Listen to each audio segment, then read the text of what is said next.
पिता को सुनाया गया था उपदेश, उसी उपदेश को शिरोधार करते हुए भगवती सीता भी वनगमन के अवसर पर अपने पति श्री राम के साथ में गए और कहा हंस गमन तुम नहीं बनो।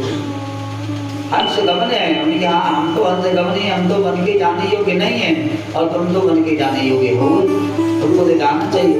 हम किसी भी कीमत पर आपके बगैर नहीं जा सकते और यार हमें आपने जबरी छोड़ भी दिया तो मेरा शरीर ही पड़ा रहेगा और उसके जो प्राण निकलेंगे, हे पति, हे परमेश्वर, हे जगत पालक, आपके साथ में चलेगा।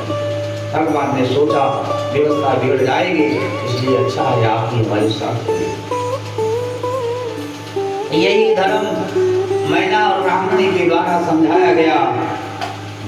जैसे ही ये वचन सुने, वचन कहत धरि लोचन वारी, वचन कहत धरि लोचन वारी। अच्छा, माता पिता लोग हैं, यद्यपि करुण क्रंदन अंदर से होकर के आता है, आंखों में नेत्रों में आंसू भर जाते हैं, डबडबा करके मोतियों के समान उनको अपने अंदर समेटे रखते हैं, उनको निकालना नहीं चाहते, इसलिए कि ये बेटी की स्थिति क्या होगी जाते समय, और ऐसा उसको समझा करके बहुलाई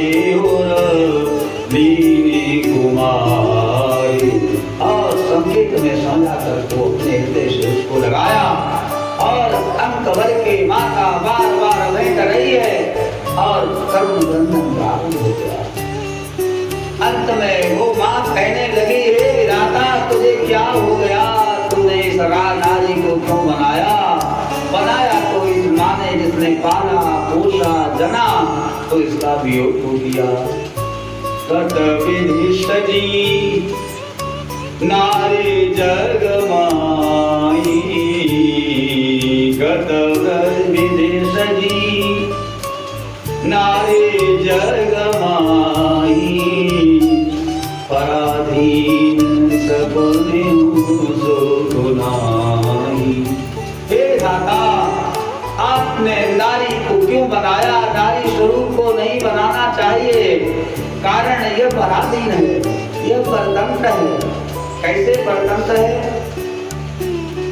जब जन्म होता है तो उसके माता पिता का कंट्रोल उस पर होता है, और जब वो माता पिता उसका पूरा हो जाता है, उसका भाई जवान हो जाता, वो उसके कंट्रोल में रहती है, वो नियंत्रण होता है। जवान हो जाती, विवाह के योग्य, तब उसका पति उसका कंट्रोल होता है, कभी उसको सुख नहीं देता, स्वतंत्र नहीं दे सकती। अनंतर पति बूढ़ा हो गया, माँ की अवस्था भी यदि बूढ़ी बन गई, तो उसकी पुत्र पौत्र संतान जो परंपरा है वो भी उसके ऊपर कंट्रोल करती है। दादी कहाँ जा रही, माँ कहाँ जा रही, कहाँ बच्चा जा रही, कहाँ बैठना होगा, इतनी देर तक तुम कहाँ गई? ये आज हमारे दो संतों महात्माओं ने कोई बात कही थी, वो सामान्यता बात थी, लेकिन अन्यथा उसको पर्सनल कर दिया गया, व्यक्ति विशेष के ऊपर। वैसे सामान्य बात थी, अच्छे तरीके से कही गई।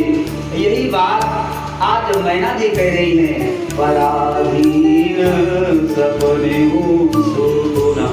इतना ही नहीं, प्रत्यक्ष तो बात छोड़िए, इस स्त्री नारी जाति को स्वप्न में भी सुख की कामना नहीं है, प्राप्त नहीं हो सकता है। कारण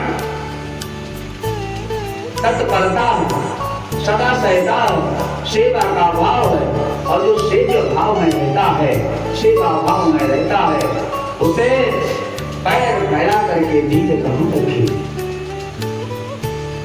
भई अति प्रेम विकल मातारी,